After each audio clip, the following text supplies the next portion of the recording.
Right. So first of all, we're going to look at the verses, the key verse from the Sedra.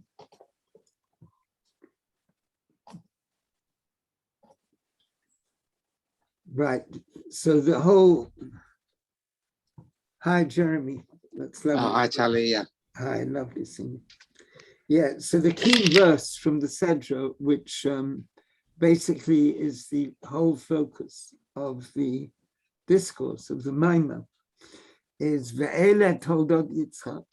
These are the generations of Yitzchak, Ben Avraham, the son of Abraham. Avraham holedet Yitzchak. Abraham gave birth to Yitzchak. So we have here the idea that Yitzchak is the son of Abraham, and that Abraham gave birth to Yitzchak, which seems to be saying the same thing twice. But the discourse is exploring the different levels of meaning of Yitzchak, Isaac, and of Abraham, and the order in which they appear: Isaac, Abraham, Abraham, Isaac.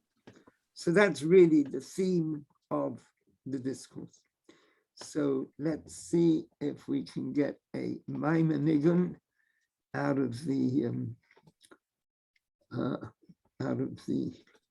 store of things that we have over here. Here we are.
Right, so here we have the discourse, and it was said on this Shabbat Toledot, and it was in 1964.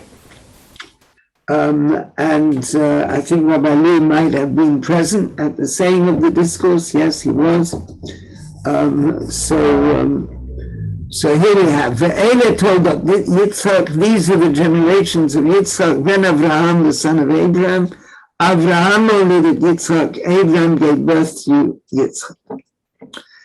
And then the Rebbe says, it's known the question about this. Since it's already told us, Isaac is the son of Abraham, why does the verse repeat itself and say, Avraham holedet Yitzchak, Abraham gave birth to Isaac? That's one question. And that's another question. Why is it that Avraham and Yitzchak, each of them are mentioned shtei pamim, twice in the verse? The verse is repeating itself, but when you look at their names, it could have repeated itself in different ways, if that's what it wanted to do. But it's doing it in such a way that we have each name twice. Now it explains about this in Torah, which is a book by Rabbi Shmuel Zalman, the founder of Kabbala in the first generation. and in Torah Chaim, which is a book by the second Lubavitcher Rebbe in the second generation, Rabbi Dovber, the Hasidic Sedra.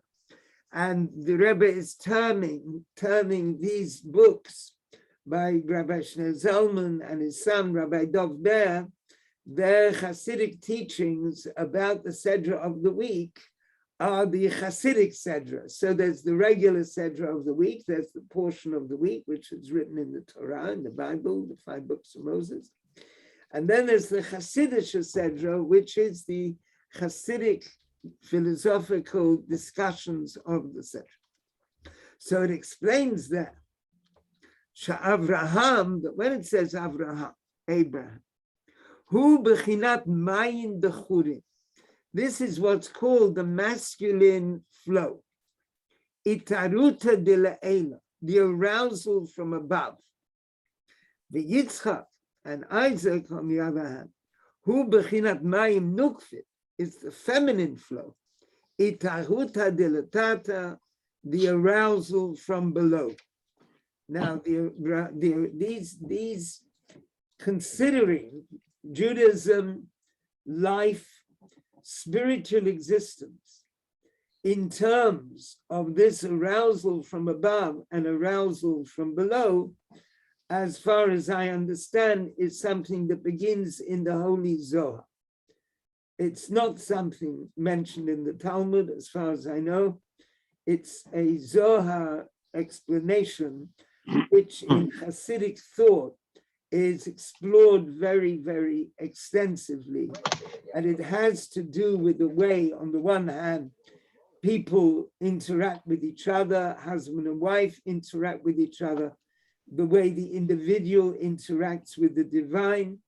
And this is the way in which we're looking at it here, and also can sometimes be more subtle aspects of that. So now we're looking at line 10. Now there's 2 aspects to this. In Yana Rishon, the first aspect is it's the arousal from above, which arouses, excites the response, if you like, the arousal, but it's like, in this case, it's a response, the response from below. Tali, I can't hear you. You can't hear me at all? I can't, it's very weak. Likewise. I thought it was my hearing. The other participants.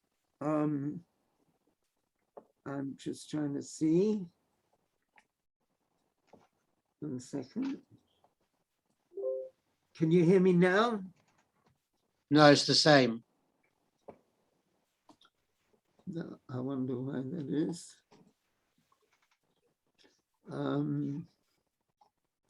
Okay, thank you for pointing that out. So let me just see if It's a bit better.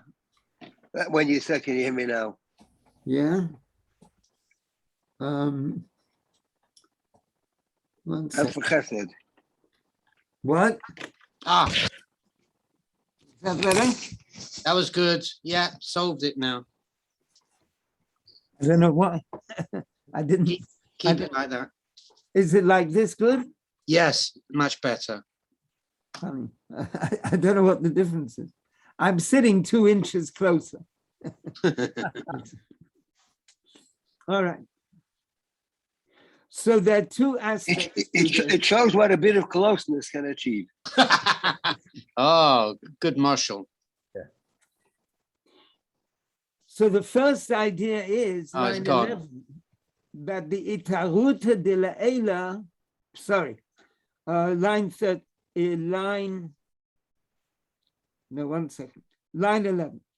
that the itaruta de la ela, the arousal from above, which arouses the response from below, Yitzchak ben Avraham. That's what it means. Isaac is the son of Abraham. Isaac represents the response from below. And so the response from below is predicated on the arousal from above. So So that means the response from below, the Isaac in this case, he b'chinet ben.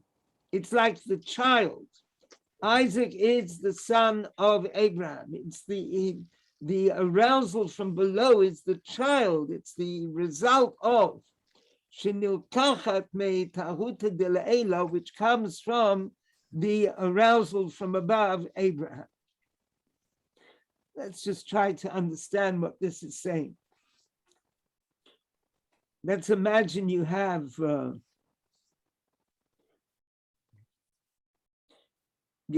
a relationship with another person, might be a parent with a child, a teacher with a pupil, and the teacher is an inspiring teacher, the parent is an inspiring parent, and the parent says to the pupil, to the child, to the son, the daughter, they give them some sort of inspiration. So the child, or it might be from the Rebbe gives inspiration to us, to an individual. So the Rebbe, the higher level, as it were, is giving something to the person who is absorbing that. And as a result, there is a response in that person, which is like the child of the inspiring person. So the fact that the person hears the Rebbe say something very inspiring, or the father or the mother, and they respond to that. So it's something which is coming, in a way, it's coming from that inspiring communicator. And now when the child or the disciple, the student, responds, their response is coming from that higher level. So their response is a child of the higher level. So that's one aspect. But then we have another aspect, which is in line 15. The Inyan Hasheni, now the second aspect, Hu ha'itaruta de la'ela, is the arousal from above, Shabbat, which comes la'achrei itaruta de latata, after the arousal from below, v'notenet koach b'itaruta de latata, and it gives strength to the arousal from below, sheyeh mimena inyan shel holodah, that arousal from below is now so powerful that it's able to give birth. And that's what it means, v'zeu inyan Avraham olid et Yitzchak. The second part of the verse. Abraham gave birth to Isaac. And it is looking at the way that he's giving birth to Isaac, it's interpreting it in a more subtle way. Abraham, the arousal from above, gave the power to Isaac that he should give birth. So it's not just, you see, holid is a very interesting word in Hebrew, and normally it is used in the Bible to mean so-and-so gave birth to someone. But it's a causative form, it's a hifil. It's making someone else do something. Like, so one way of interpreting it, which it's doing here, is that Abraham gives the power of generation to Isaac. Now this Abraham, let's go back to the beginning. We're in line 19 and we'll come back to that, but let's just look at the four words. So we've got Yitzchak, the son of Abraham. So Yitzchak is the arousal from below, which is the son of Abraham, which is the inspiration from above. So the inspiration from above causes an arousal from below, causes a response. The teacher is teaching the pupil, and the pupil, let's say, laps it up and is very enthusiastic and is excited, and the teaching has gone into the pupil, and the pupil is now excited about it. Now, because the pupil is excited about it, that causes a new level to come out from the teacher. So there we have Abraham on a higher level. It's a higher level of arousal from above, because the first level of arousal from above, let me get my little pen, which we're able to get in this system. So the first level of arousal from above, Abraham, is enough to trigger off Isaac. But as a result of that, we get a second level of arousal from above. So that's like the response moving from below to above and affecting the one who's inspiring, because the disciple, because the student or the son or the daughter asks a very good question or makes a very good comment. The teacher gets all excited about that and starts teaching ideas that they maybe weren't originally intending to teach, but the pupil is lapping it up. So let's give something more, something precious, something rare. And so you have a higher level of this inspiration from above. Now, this level, this second level of inspiration from above is so powerful that it's holid et Yitzchak. It makes Isaac, it makes the hearer, the disciple, the student, the son or the daughter,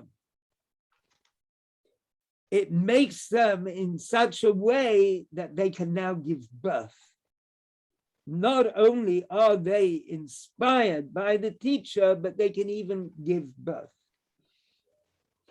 All this translates also into the relation between a husband and wife. There's the interaction begun off by the husband, the response by the wife, which brings a greater response from the husband, and that causes the wife to give birth, right? So it can be read in that way as well. So here we have this concept applied to our spiritual lives in relation to the divine. And you could say that we're always, life is a process of moving between these different dimensions. Are we at the first stage? Are we the Isaac who is being inspired at the very beginning? Or maybe we're not yet in the verse. We haven't yet been inspired. We're waiting for the inspiration to come. You know, there's some people who say, oh, if only miracles happen nowadays, you know, then I'd be able to be a frum Jew, an Orthodox Jew. If only miracles happen nowadays, you know, I want the inspiration from above.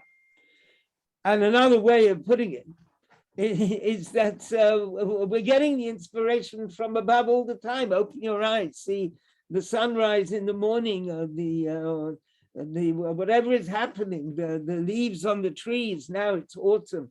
Most beautiful here in England, the most beautiful autumns. That's a bit like New England in America. That's how I think of New England. It's got the same trees, the same atmosphere of the beautifully decorated trees. So whatever we have around us is really a level of inspiration, and then comes the question of how we respond. So if we're able to respond, then we trigger off, you see, an even higher level from above. And that's a very interesting way of understanding existence. You know, the person put in a certain effort, they're inspired, and they put in a certain effort. And as a result, I mean, if you put it in a very secular way, you know, their perception of existence changed in such a way that now they see it in much more spiritual terms. So because we're inspired to level, on a 1 to 10 scale, we get inspired on level 2.5, because there is the sun rising in the morning and the Hebrew letters in the Sedra, in the prayer book. It's, you know, so it's inspiring us to a 2.5 level. Then you start praying. And you're praying, and it's as if the words in the Sedra are speaking to you. It's not just you speaking to the prayer book speaking back at you. And you can see these words, these sacred words, which are in the prayer book, they're transmitted. down from Sinai through the prophets and the sages. That's the whole collection of what is in the prayer book, Psalms, different passages from the Bible. It's and you respond to that, and it's entering into you. There's a greater level of excitement, and now what you see in the world around you, it seems to be responding to your excitement. You know, suddenly it was cloudy before, suddenly the sun comes out. It's all like a very spiritual interaction taking place. And then that has an effect on you, that you become someone who is able to give even more. You're able to give birth in some spiritual or practical way. You give birth, you create something, you write something, you do something meaningful. All right, does any of this make sense to anyone? Hi, Gloria. Hi, Tali. Hi. Yeah, does this sort of interaction, does it make sense? Is it something you're able to relate to, or is it just my vain imaginings? I think it makes sense. It's a kind of a development of and a handing down of one to the other, which is inspiring. It makes perfect sense. Thank you. Thank you. Okay. So 1 second, there's some comments in the chat.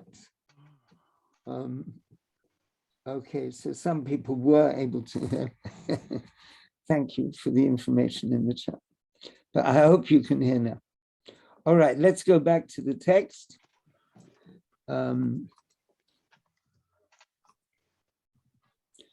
Right, so we were on line 15. Now, this is the first way of understanding it.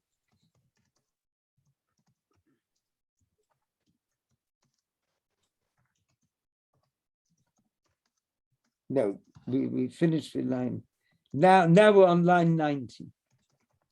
Now, another explanation of this, which is from footnote 6, from another discourse. The Rebbe is like quoting different discourses. You know, the Rebbe is the 7th Rebbe, and there are 6 Rebbeim before him.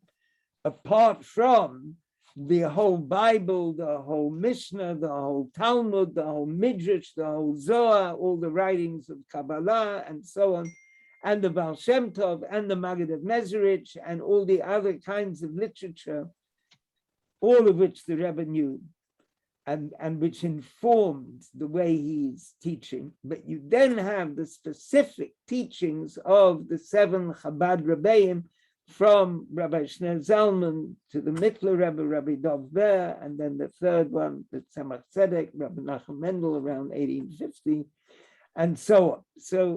So now the Rebbe is taking another way of analyzing this. Va'od ve'yu b'zeh, let's get back to my little pen. Oops. Right. Another explanation, another way of understanding. The Hine Avraham u'bechinat chesed. Abraham means kindness.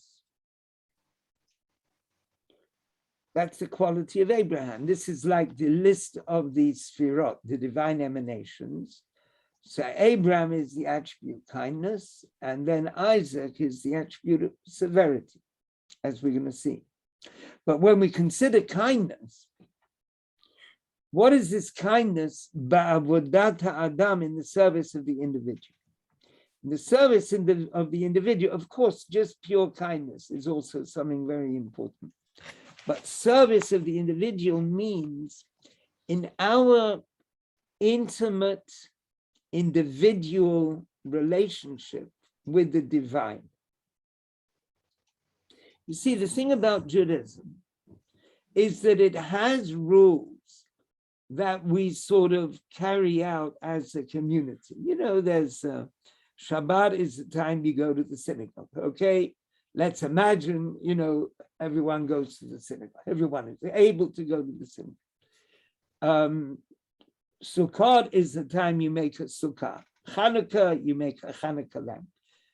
Purim, you read the Megillah, all the different things. You know, it's like group activities in a sense. But then there's a personal dimension. Even in those group activities, there is a personal way of doing it. When you spend Friday night with one family, it's a different kind of experience to Friday night with another family. Even though in theory, they're all doing the same thing, but they're just little differences. When you come to prayer, prayer is highly individualized. And each individual, it's like, you know, sometimes a person can ask, and it makes sense, the question. How can we pray from a prayer book which has got the same words for everyone? Surely I'm an individual and my prayer is going to be different from the other person. And nonetheless, we're both standing with the same prayer book and we're saying the same words. So one of the ways I try to explain this is imagine a virtuoso pianist. And there's a score of a piece of music, something or other.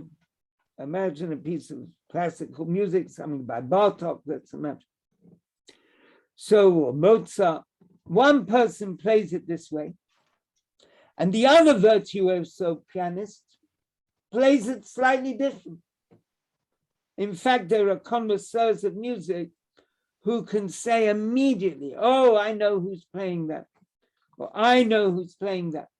That's not only do they recognize that this is by Mozart, but they can tell who it is who is playing it. The player is playing it in a very individualistic way, even though both musicians playing the piano are playing the same notes that Mozart wrote. So lahavdil, we have the words in the prayer, the way in the prayer book, the way each person says that prayer is different to everyone else. And even each day might be a different day, might be a different mood, a different style, different things are happening around. The person focuses on this and focuses on that.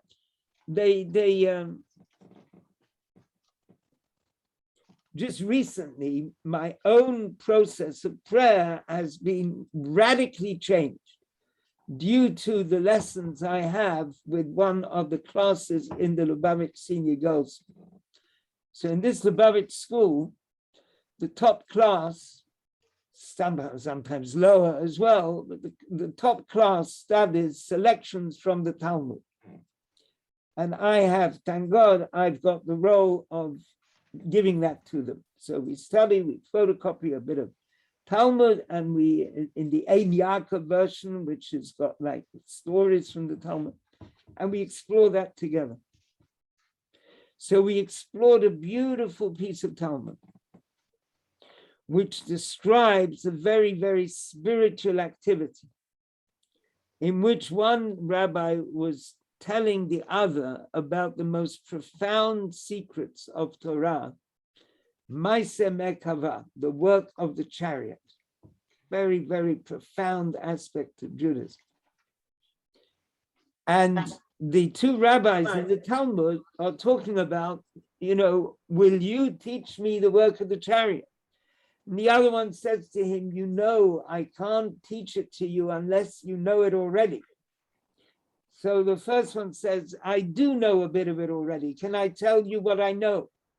So the other one says, all right, okay, so tell me. And he gets off, he was riding a donkey, he gets off the donkey and he listens, you know, he's like very careful now. He's going to hear some of this wonderful teaching. But as the Talmud makes clear, it's not just a teaching that you teach, like ideas. It's something that happens. It's an experience. And as the other rabbi begins expounding, it doesn't say what he expounded. As he begins expounding, they're in a place where there are lots of trees. Suddenly, the trees are licked by fire on their upper branches. They look around, there's fire coming from these trees. And not only that, the trees start singing.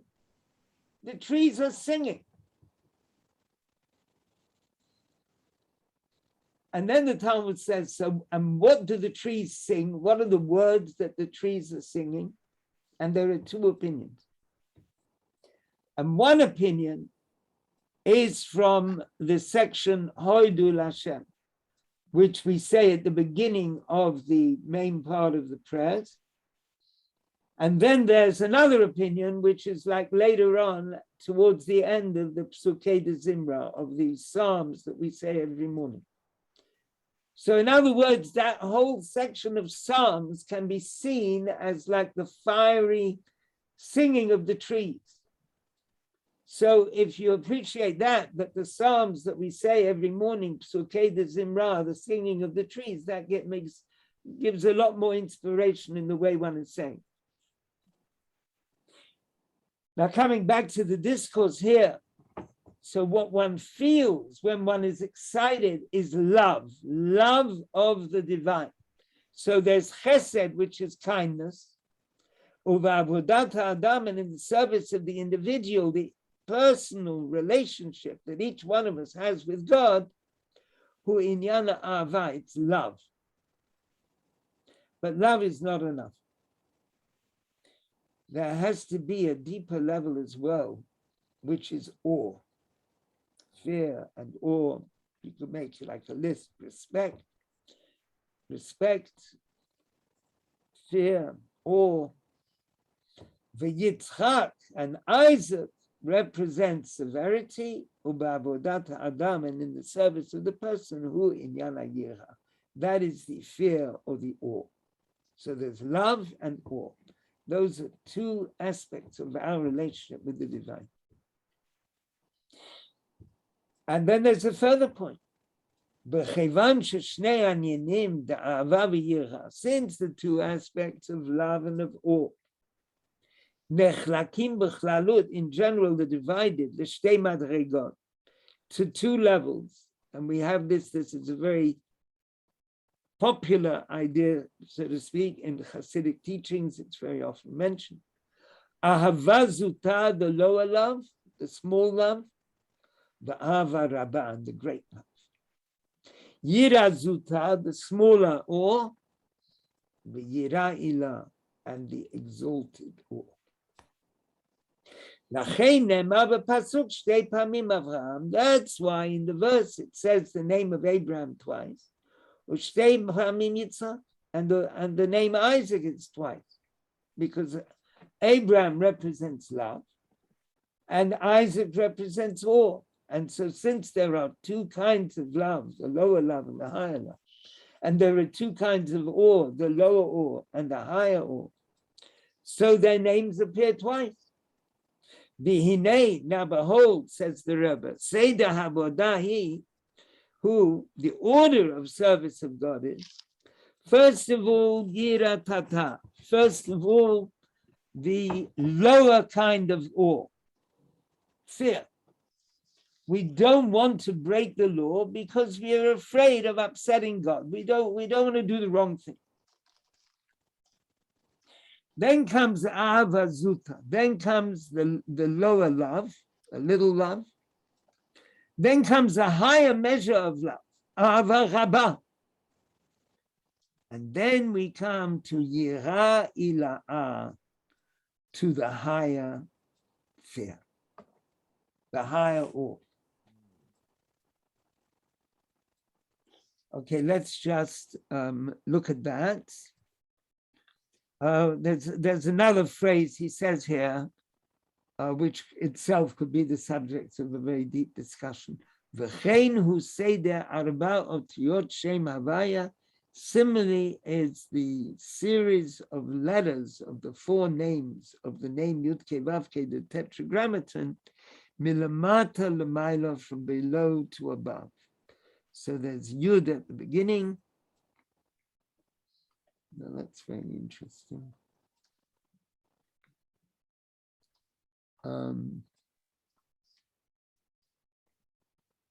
So it spells it out here. The yud at the beginning is the fear, the lower fear. Then there's the first hey, which is love.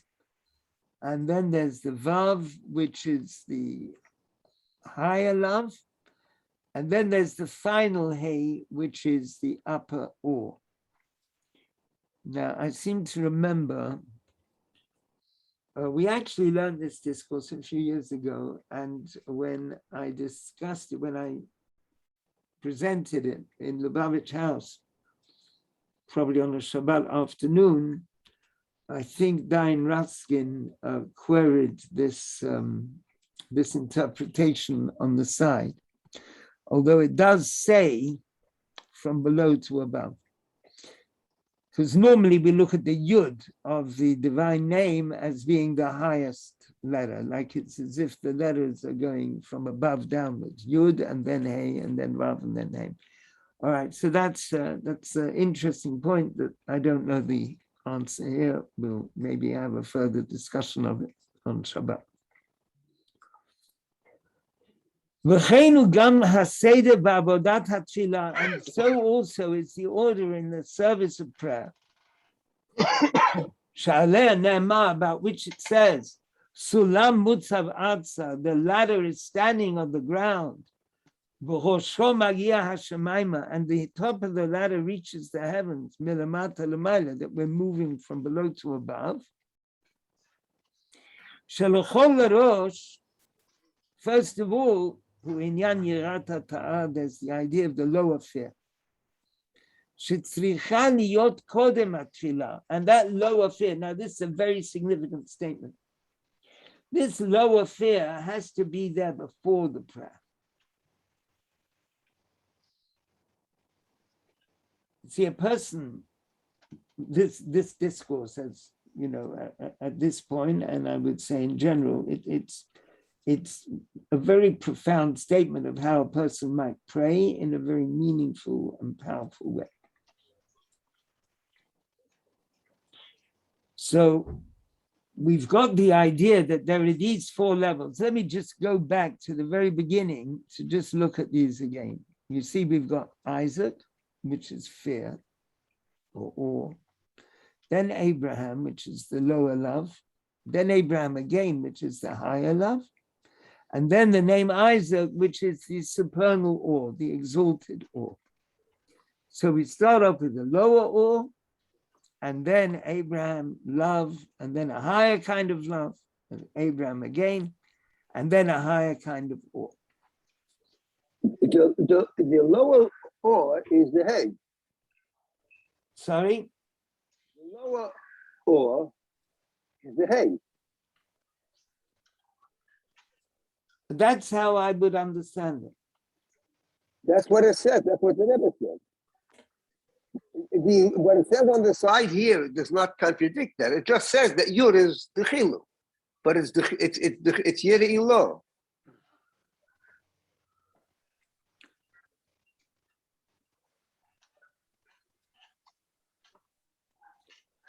See, here it's saying, I see. So if we have the tetragrammaton from above to below, let's say, beginning at Yud above, and then Hey, and then Vav, and then Hey below, and we're looking at it now from below to above. Yeah, you're climbing to the above. Right, okay, that makes sense.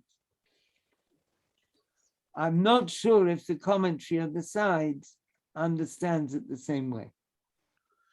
But It's in the you can read it in the words, even though it's not as clear. You as a teacher know, but it's there. okay. All right. Thank you. All right, but let's just understand this. So here we have a person praying. So the way that this is being explained, and it's often explained in this way, it comes from Rabbi Shneor Zalman's teaching, and so it's explored again and again by the other 6 Hasidic teachers after him. So we begin off with Isaac, which is awe or fear. Then there's Abraham, which is love, the first level of love, and then there's a higher level of love, and then finally there's the highest level of Isaac, of awe. supernal awe. Now, if we come back to where we were up to, the Rebbe says a very interesting point. This beginning of basic awe, the lower level of awe, that has to be before the prayer, before a person starts praying. They have to be in a state of relationship with the infinite divine, which is a kind of basic level of awe. And that awe is expressed in the way that a person observes the Torah. There are various Torah teachings from the moment one wakes up till one says Moda'ani and washes Negel Wasser and gets dressed and says blessings. Till they finally get to the point where they're beginning to pray, there's a whole, various personal steps, spiritual steps to take. And what it's saying here is that the level of awe should be in the atmosphere before one begins praying. Kayadua, as is known, shahachidush, that the special thing, the avodat hatfilah, of the service of prayer, hu inyana ahava, is the idea of love. So the prayer itself has to be suffused with love. It has to be an expression of love. It has to galvanate love. And that's what the prayer actually does. And so where do we have the first level, the lower level of fear or awe, the lower level? That's there before the prayer begins. The ilu inyan hayira, because the idea of fear of God, it has to be the whole day long. Before one prays, after one prays, there always has to be that sense of awe, because otherwise one can stray off into the wrong things. That so we're all the time, as it were, being assailed by different possibilities, positive opportunities, negative opportunities, which we have to guide ourselves through. And so in order to do that properly, we need this sense of awe. And after that, when the person starts praying, we have to arouse love. So if we imagine everyone standing in the synagogue, in the women's section, there's the women, and the men's section, there's the men. And what are they trying to do? Arouse love. And they've got a prayer book in their hands, each person, and they're going to say the words of the prayer. But first of all, they're working to arouse this passion of love. Tchila, first of all, ahava zuta, the lower level of love. After that, the higher level of love. Well, that's what people are supposed to be doing. It may not always be obvious, but that's what they're supposed to be doing. And in some places, that's what they do. You can actually see it. That's what they're doing. And after that, but Tfilat Shmona Esrei, when they are saying the Amidah, the 18 benedictions, actually there's 19. Then they come to the higher kind of awe. So then when they're standing still facing towards the temple, in England we face east or southeast, because that's the direction of Jerusalem and the temple. And then they are praying in this very deep, single-minded way, and it can lead to a sense of the supernal awe, the exalted supernal awe. Bitul bimtziut, utter selflessness. V'zeu Sedra HaKatov, and that's the order of the verse, as we looked at before. Yitzchak, we're not considering here the other words. Isaac, that's fear. Abraham, that's the first level of love. Abraham, and then a second level of love, a higher love. And then finally Yitzchak. And that means the lower fear, the minor love, the more exalted love, and then supernal awe. So here we have two completely different ways of understanding that verse, right? I mean, they may not be so different, but initially they're very different. They're about different kinds of emotion, different kinds of response.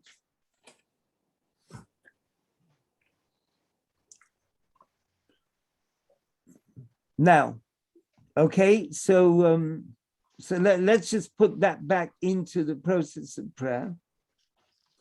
With this amendment that the Rebbe says that the first word, Isaac, is before we get to shul or before we start praying. I mean, a person might be praying in a synagogue, might be praying at home, might have gone into the fields or into a park or a forest and they're praying there.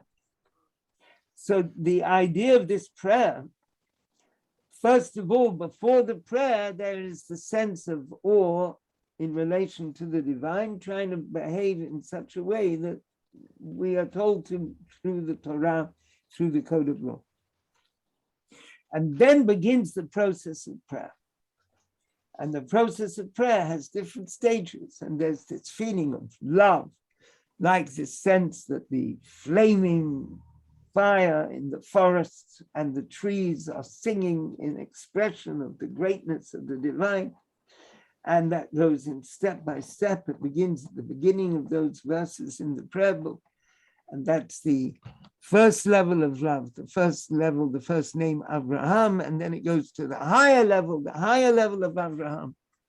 And then we come to a more supernal dimension of awe, which is what we express when we say the Amidah, in a way of being totally inert and our feet close together and praying in a very intimate and total way to the divine. Right.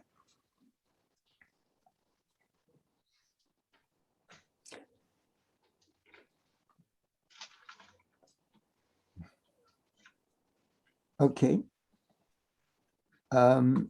Let's just stop here for a second. So Julian is asking, could it be said to be about creativity and also the passing down of all early Judaism?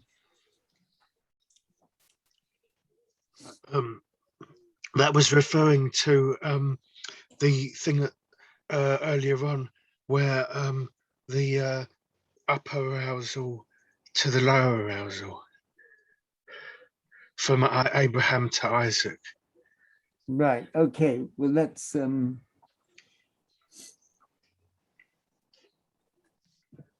right. Look, that's a possibility, Jim. It's yeah, I mean, certainly creativity is part of it. There's a kind of transmission which leads to creativity. The passing down of early Judaism is, in a sense, a different story. I mean, that's where through each generation, there's the passing down of Judaism to the next generation. And Judaism has everything in it. It has both the arousal from above and the response from below and the teaching. So it's, I'm not sure about the passing down of early Judaism. Okay. The idea was that because Abraham needed Isaac to continue, he had to, I'm reading things into it, but he had to arouse Isaac fully so that everything that was in Abraham, so his arousal, all the things that were in him could be maximized by maximizing the amount that Isaac was open to them. Right. Okay. Yeah, I think that's reasonable. Thank you. Okay, now. Word.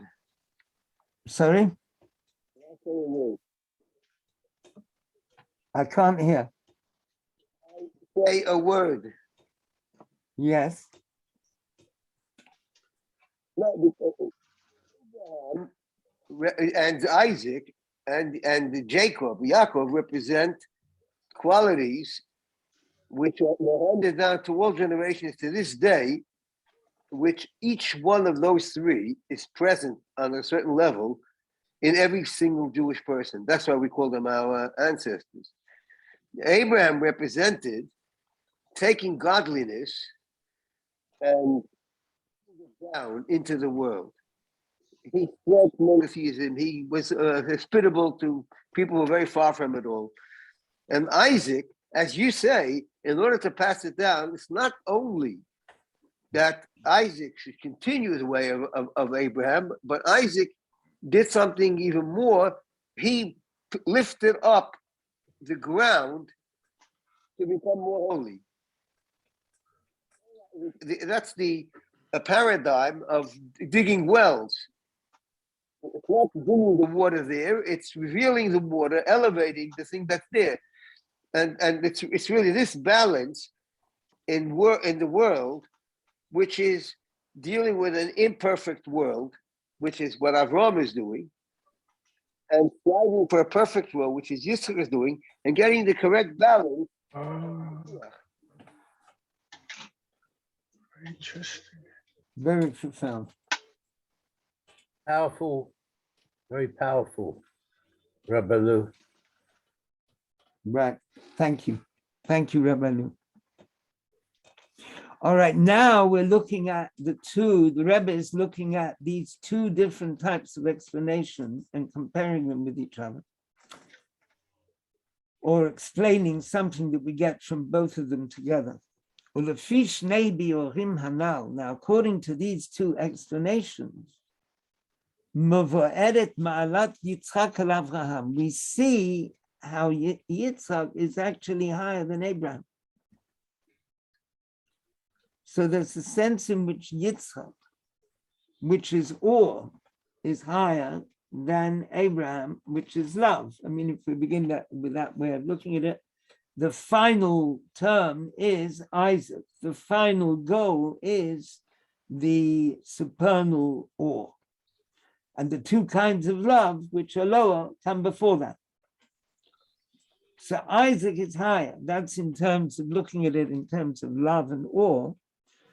And when we talk about it in terms of the arousal, the ultimate goal is the arousal from below in a very fulfilled way, leading to birth. The arousal from above is all very well, but the real purpose is the arousal from below. And that arousal from below, after all the complexities of what's gone before, should be able to give birth. So that means that there's a sense in which Isaac is higher than Abraham. Are we able to understand that logic? Yeah. Now, there's a mysterious passage in the Talmud that the Rebbe now alludes to. That's why in the future, Yomruli Yitzchak, the Jewish people will say to Isaac, Davka, specifically to Isaac, Ki ata avinu, you are our father.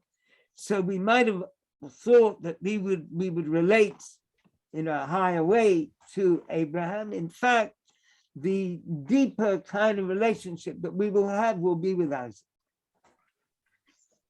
Now, so the Rebbe is going to spell out why Isaac is higher. The Be'ah Harishon, according to the first explanation, two different kinds of exciting from above and response from below. Since the ascent of the severity from below to above, does not have limits, because the ascending above it can go higher and higher and higher. There's no limit. Whereas drawing down the line of kindness and love from above to below, is something limited. It can't be too strong. Otherwise, what is below will be knocked out. And when we are considering the interplay of love and of awe, then ultimately it's Isaac who carries it through, because awe, fear, is higher than love. Okay, now I'd like to stop sharing the screen for a moment. and just try to see if we actually understand what this is saying or if we have any response to it. The idea that we start off with a lower fear and then we move to love and then to a higher love, but we then go higher to a supernal awe. So that means however beautiful the love is that we feel, it is capped by the possibility that we have, the potential we have for a sense of awe in relation to the divine. Can I just, Yes, comment of course, a bit? Rivka. yeah, the fact that we say about Isaac, you are our father, it's also not also because of the spiritual reasoning which you gave, but also because we want to exclude Ishmael. You see, because the other side also say to Abraham, our father, you know, the others, Islam. So really want to say it's Isaac because it's exclusively our father. Make sense?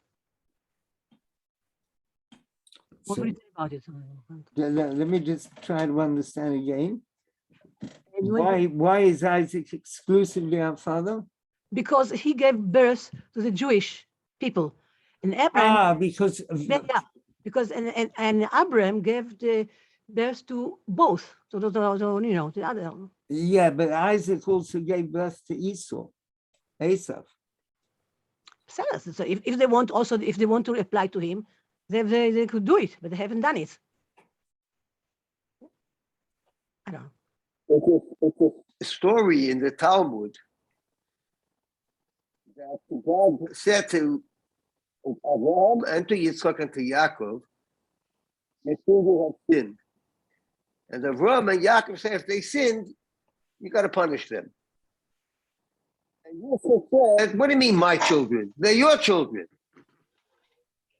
That's why we're going to say to Yitzchak is the one that's a real father, because it's not Yitzchak in contrast with Shmuel. It's Yitzchak in contrast with Avraham and Yaakov, who unconditionally accepts his descendants. And when God says, your children have sinned, he said, when God's asking him to have compassion, he said, it's your children. You have compassion. Very beautiful. Thank you. And that's why it's the Gemara. It's a story in the Talmud, one of the Yaakov, that's why in the time to come we're going to tell Yitzchak, yeah, you're our father, because you stuck up for us even when we weren't living up to the standard that we should have. Yeah, very good. Thank you. Hmm. Okay, very beautiful. Well, Right.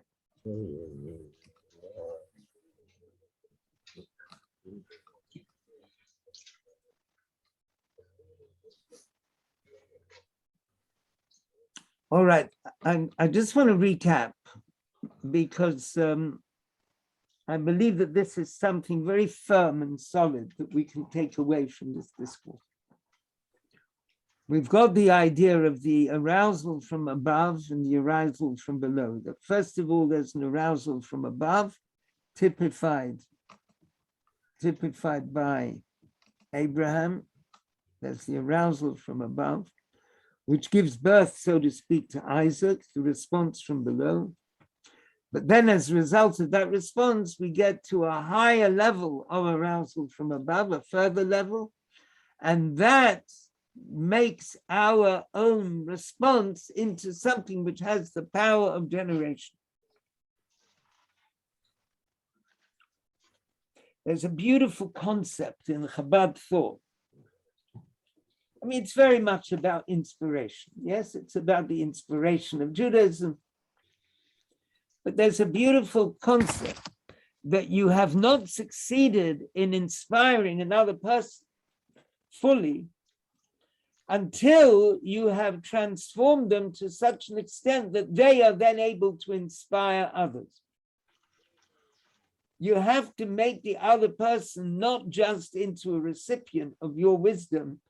That person has to become a communicator of the most beautiful levels of the meaning of what Judaism is about.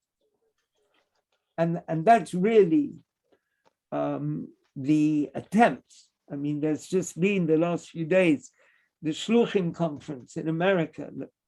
Thousands of emissaries of the Rebbe gathering. They have one conference for men and another one a few months later for women. And they're all engaged in the work of inspiring other Jews about Judaism.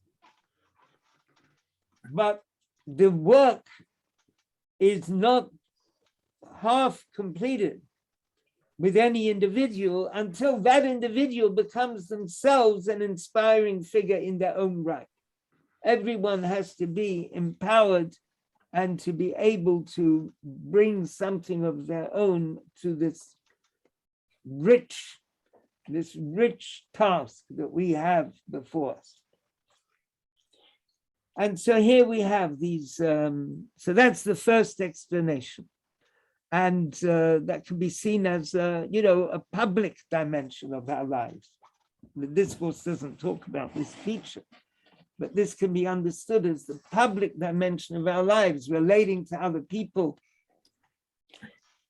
inspiring them more. And it can also be seen in terms of the private dimension, that God inspires us, and as a result, we go further and then inspire others. And then there's a very deeply private dimension, which is the way in which we respond to prayer, the love. I mean, prayer in particular, because prayer is the time when love can be expressed to the divine. You can think about love of the divine when you're walking down the street, whether it's pouring with rain or it's bright sunlight. At that moment, the person's heart can be filled with love of God. But prayer is the particular format where love of God can be expressed, should be expressed. And so then we have these four levels that we've been discussing. So this, these two ways of understanding this verse, this is really something that I believe very meaningful. It could be a fridge magnet. It could be a poster on the wall. It could be something that one thinks about in daily life, having a particular moment that one is going to think about this dimension. Okay, now then the discourse, to be honest, becomes very complicated. Because there were, at that time, in the 1960s, they were managing to rescue a number of books of Hasidic teachings. And like from earlier, from generations earlier. And so there were certain books that were being rescued and then checked through, particularly by the Rebbe, and then published. And so the Rebbe quotes one of these, where there's a discourse by the Tzemach Tzedek, by the third Lubavitcher Rebbe, around 1850. And he's giving a discourse on this verse that our Sedra begins, Alef Toledot Yitzchak, these are the generations of Isaac. And he says there that the main height of Isaac over Abraham is in the future. It's not so much now, it's in the future with the coming of Mashiach, the revival of the dead. That's when this power of Isaac is particularly seen.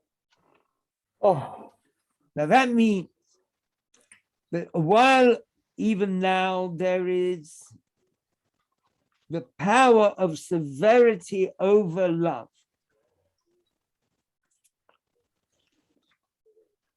now the point is Isaac is severity and love is Abraham. In order that the quality of severity should show itself in the best way, first of all, it has to receive from love. That's now. The severity has to receive from love in order to be expressed properly. Whereas in the future, it won't have to do that. And in this way, we can explain, says the Rebbe, the contradiction, apparent contradiction that we find in Hasidic teachings that sometimes we find that the power of chesed, of kindness, is higher than gvura, higher than severity. And in other places, it puts it the other way around, particularly when we translate these qualities into two precious metals. One is gold and the other is silver. Now, gold can be considered gvura, severity, and silver is kindness. Now, obviously, gold is more expensive than silver. And so that means even in the image that we're saying that gold represents severity and the silver represents kindness. So if gold is more expensive than silver, we can see that the severity is something very precious. And so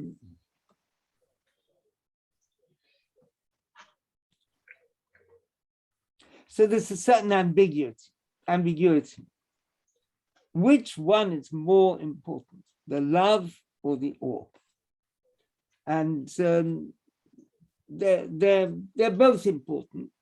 We need both. The structure of a person in spiritual terms is not complete unless he or she has both these dimensions functioning at the right time, at the same time. Now, then there is a rather complicated discussion that I propose to miss out, which is about Torah, but I'm missing that out and going now to the last page, the last section. Now, here is something that's very relevant to us, and with this, the discourse concludes. Concerning the exaltitude, the special quality of severity over kindness, the very fact that gold is more expensive than silver. Through this, the Tzemach Tzedek explains the third Lubavitcher Rebbe, and this is in a teaching that came like relatively recently, says the Rebbe, and it's now being analyzed and discussed. So concerning the quality of severity compared with kindness, the Tzemach Tzedek explains that it's like the quality of Mesirut Nefesh, self-sacrifice, compared with basic study of Torah and keeping of mitzvot. And we could imagine self-sacrifice to be a reaching beyond, doing something that absolutely goes beyond. That's self-sacrifice. And self-sacrifice, it might be dangerous. It might be dangerous to the extent that the person's life might be seriously at risk because of what they're trying to do. Like in Vichy, France, where the Rebbe was and the Rebbetzin, and it came to Sukkot. And in Paris, where the Rebbe lived, he was able to get an esrog and a lulav. That's wonderful. But there was a problem. He wanted the Lubavitch custom esrog, which is an esrog that grows in a particular orchard in Italy, and Rabbi Isaac Luria would get an esrog from that place, and there are all kinds of special kinds of significance about it. The Rebbe went by train to southern France, I think to Marseille, in order to get such an esrog, the kind that he wanted, the more significant kind. In order to get such an esrog, now going by train, a Jew with a beard, going in a train in Vichy, France. He'd been living with his wife, like carefully, basically in the sort of sheltered world of Paris. But to leave Paris and trains were always a tremendously dangerous thing. That someone can stop you in the train, ask you for this, for that. And he was risking his life. And he was risking his life not in order to have a lulav and etrog.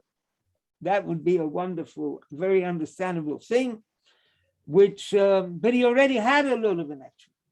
He's risking his life to have the Chabad custom of an Esrog. That's Mesirut Nefesh. That's real self-sacrifice beyond the call of duty. So one can look at this in general. In fact, I must share with you, my PhD was about the concept of Mesirut Nefesh, the concept of self-sacrifice, particularly in the teachings of the second Lubavitcher Rebbe. So this quality of self-sacrifice, that's an amazing quality. And it goes beyond everything else. It goes beyond ordinary, conventional, holy study of Torah and doing a mitzvah. Now, Mesirut Nefesh is described here as ha'ala'ah, as ascending upwards. And studying Torah and keeping mitzvah is described as something which goes down below into the world. And this is now translated into something about the divine name, the Tetragrammaton. Torah mitzvah, through Torah mitzvah, nase yichud vavti. There is a lower kind of unity achieved, the unity of the lower letters of the divine name. So those lower letters of the divine name, they are unified, the Vav and the Hey. By the day Mesirut Nefesh, but through going beyond oneself, Nase Yichud Yudke, there's a unity of a different level where the Yud and the Hey of the divine name, this tremendously powerful level, that's unified together. And when that Yud and Hey, the higher level, is unified, She'inyano, it's Galut Atik, that's when the inner dimension of the Sfira Keter, crown, is revealed. And it's something beyond reason. I mean, there's no reason if someone is ready to give up their life for this and for that. Is it worth asking them why? There's even a story in the Talmud about Rabbi Akiva, who was risking his life in order to teach Torah, because in that time the Romans forbade the teaching of Torah, and he was teaching Torah. And the famous story where the fox said to him, "Why are you doing this?" Sorry, not the fox. Another rabbi said to him, "Why are you risking your life and everyone's life teaching Torah in this way? That the Romans have decreed that anyone who teaches Torah will be put to death. So why are you risking your life?" Well, Rabbi Akiva actually gave a very rational answer. And he gave a parable, a famous parable, I'm sure several of you know it, if not everyone, that the fish in the river were very disturbed because of the fishermen who were coming with their nets trying to catch the fish. So a fox said to the fish, "Little fish, you got such problems in the river because of the fishermen. Why don't you jump out onto the dry land and then you'll be safe from the fishermen?" So the fish answered the fox, "That's ridiculous. We depend on the water in order to live. So we may have a problem when they come into the river with nets. But if we came out of the river, we wouldn't be able to survive at all." And in the same way, said Rabbi Akiva, whatever their decrees are, if we stop learning Torah, then we will have that, then that will be the beginning of the end, God forbid. And so there we have in this case, he gives actually quite a good rationale why one should have self-sacrifice to study Torah in that particular situation. However, very often you can't give such a simple rationale. It's something which goes beyond reason. And it's beyond the down-chaining of worlds. And the Rebbe explains it's the essence of the soul, which is higher than intellect and other inequalities. And that's why, talking about self-sacrifice, actual self-sacrifice for a moment, we hear about the great Rabbi Joseph Karo, that he yearned to die for the sanctification of God's name. He lived at a time when that happened to many people, and he yearned for that as well. But he was told from above that that's not your job. You have to do other things. You have to write the code of law and so on. And even though one could say, one can understand the rationale why he is made to continue living in the world, because he's got very important things to do, very important books to write. Nonetheless, he felt it was a kind of punishment for him that he wasn't allowed, so to speak, to die with self-sacrifice for the sanctification of God's name. So the whole point about the sanctification of God's name, self-sacrifice, it's incredibly exalted.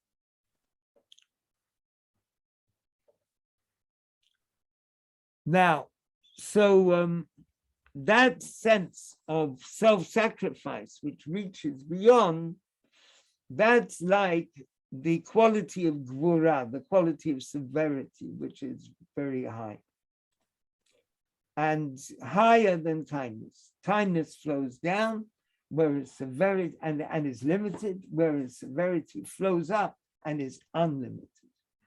And then just looking at the end of this sort of fragment of a discourse, and this can be connected with what it says in the Pasha, in the Sedra of the week, where Isaac speaks to Esau and gives him a blessing.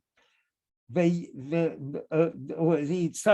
speaks to Jacob, giving him the blessing that he thought he's going to give to Esau, but in fact he's giving it to Jacob.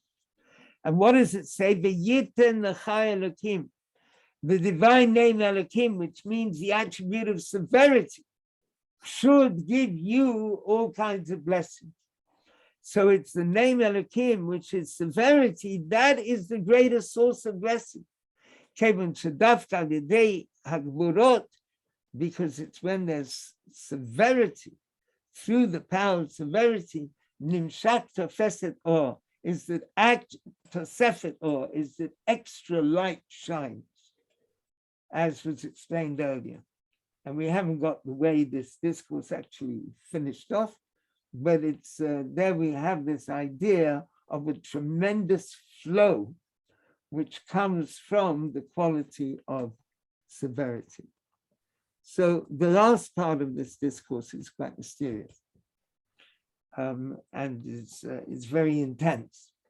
But from the first part, I think that we're able to understand two different aspects of our relationship with the divine. And one is the question of inspiration and us being inspired and inspiring others and so on. And the second is various aspects about the service of prayer and the inspiration in prayer. So if there are any comments or questions. I just wondered, I do apologize, I missed the very start, the very first few minutes. Although I followed the details, I just wondered if there was a subject title or type of subject. So I wondered why we were talking about the arousals, what led on to that. Well, that's I mean that's a big thing. You know, that's what we were exploring for the beginning. So, it's that way of interpreting this verse. Okay. Sorry. Yes, Gloria. What I thought while you were speaking, going through the discourse, and you were talking about severity and self-sacrifice, and that these were the things that Yitzhak embodied more than his father Abraham. What came to me all the time was that Yitzhak himself embodied self-sacrifice, because he was nearly sacrificed and he didn't demur, he accepted it. Interesting. To me, that's quite an interesting. Yep, that's interesting. Thank you.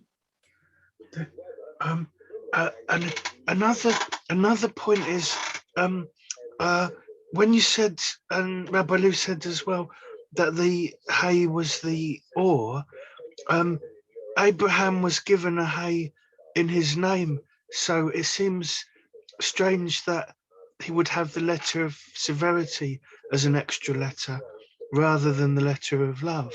So I guess Sarai to Sarah has the yod, but Abraham had the hay. So All right. That's an interesting point. I mean, there are lots of teachings about that. You know, once he has the hay, the numerical value of his name becomes 248, which means that the entire person is sanctified, and then he's able to father Isaac through that path. Okay. All right. I wish everyone a very good evening, and